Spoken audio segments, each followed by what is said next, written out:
The only people who don't want to disclose the truth are people with something to hide.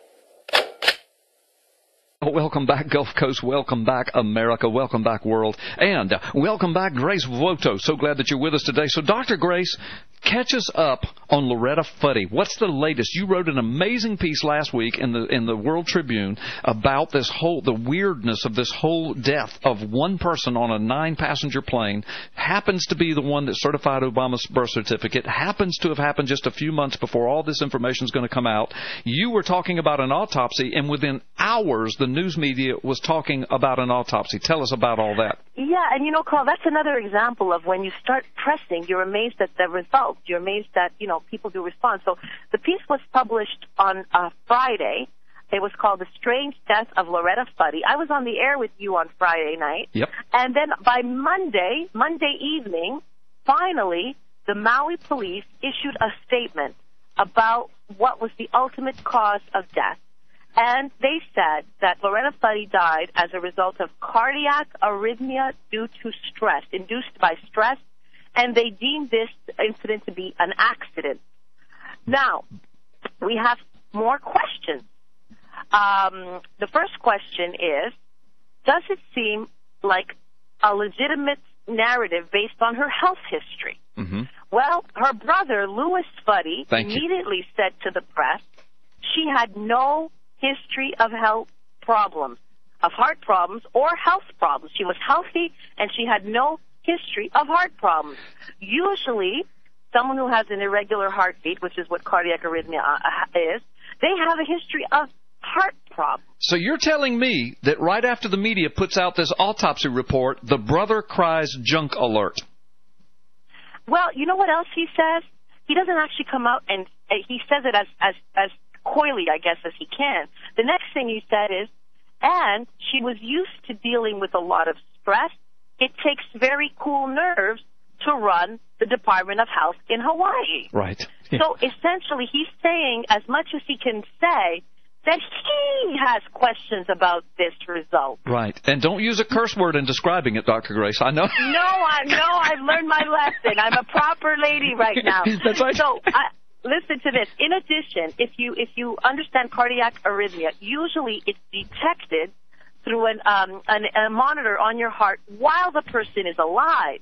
It's very difficult to detect cardiac arrhythmia once the person is dead. Wow. Now, it is possible, yes, it's possible that she suffered an irregular heartbeat that led to this kind of an irregular heartbeat that clogged her veins and led to her death. But sometimes when an examiner can't find anything else in the body, they just write cardiac arrhythmia because they don't know what else it could be. So the next step is we still have questions. I thought those lines by the Maui police were too thin, and we should press the family to petition for the release of the autopsy to the public. We should be able to see all of the details of that autopsy. I'm not satisfied. And you know what else I'm not satisfied about? There's actually the footage of the plane crash. And I'm sure lots of the audience has seen it because there was a young man in the back seat who recorded it. And what you see is everybody on that plane was calm. Right, she was too. The plane was hitting the water. Mm-hmm. And everybody coming out of that plane was calm. Nobody was panicking. Nobody was screaming. Nobody was trampling on one another. And then while they're in the water, everybody is calm. And why shouldn't they be calm?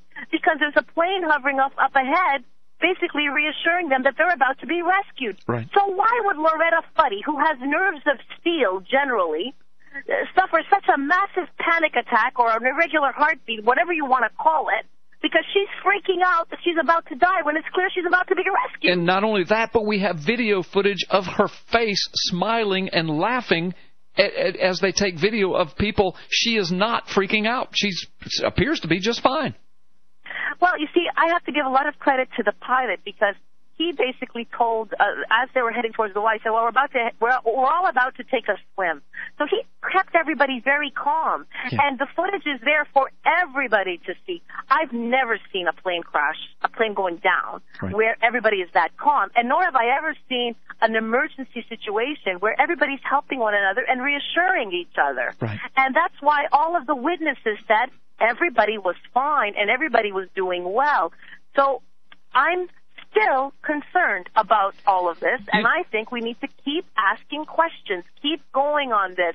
It is, in my view, far from over, and I'm still waiting for the National Transportation Safety Board to release its investigation of why the plane went down. Yeah, well, listen, and Brandon wants to weigh in, but I got to say this. Just remember, right after Obama won the election, he visited Hawaii. He saw two people while he was there, his grandmother and Loretta Fuddy. He left. He gets on an airplane. While he's on the airplane coming back, his grandmother dies. This time he goes to Hawaii. He's there. While he's there, Loretta Fuddy dies. Remember that. He was on vacation. Are you sure about the dates? Because Loretta Fuddy died December 11, and I think Obama was there a little bit later than that. I'm not sure that that's accurate, but I'll double-check that. Let's make sure that I'm accurate on that. But that was what I was advised of, that he was actually there on vacation when she died, but I could be wrong. Do you know anything about that, Brandon? I don't think that he was. Okay. But the point I wanted to make let me just say, if I'm wrong, then I take that back, because I want to speak accurately, but that I thought that was correct. But anyway, thank you for correcting me, Dr. Grace. But anyway, just amazing stuff. But Brandon, go ahead. It's just amazing how many times we see these coincidental deaths like this, and you see one of two things. And in this case, you saw them both. You either see a plane that blows up or crashes, and then you see a heart attack. Right. Right. And it's amazing we see them both in this case. So again, not saying that it's a fact that she was, taken out, but those are two.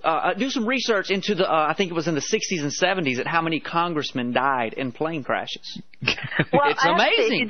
If you did a risk assessment on, I'll have a very low chance of dying in a plane crash, but you don't die of the plane crash, but then you die of this cardiac arrhythmia without a history of health problems in a plane crash. I mean, if you did a risk assessment on that, we had an insurance company actually do a risk assessment. It's like 1 in 10 billion or something. I wonder what that statistic would be. Yeah, and then when you figure in that she just happened to be the director of health, who just happened to certify the birth certificate, who just happened to be was going to be exposed in a few months, and then add all that in, it's like 1 in 10 billion or something. I don't know.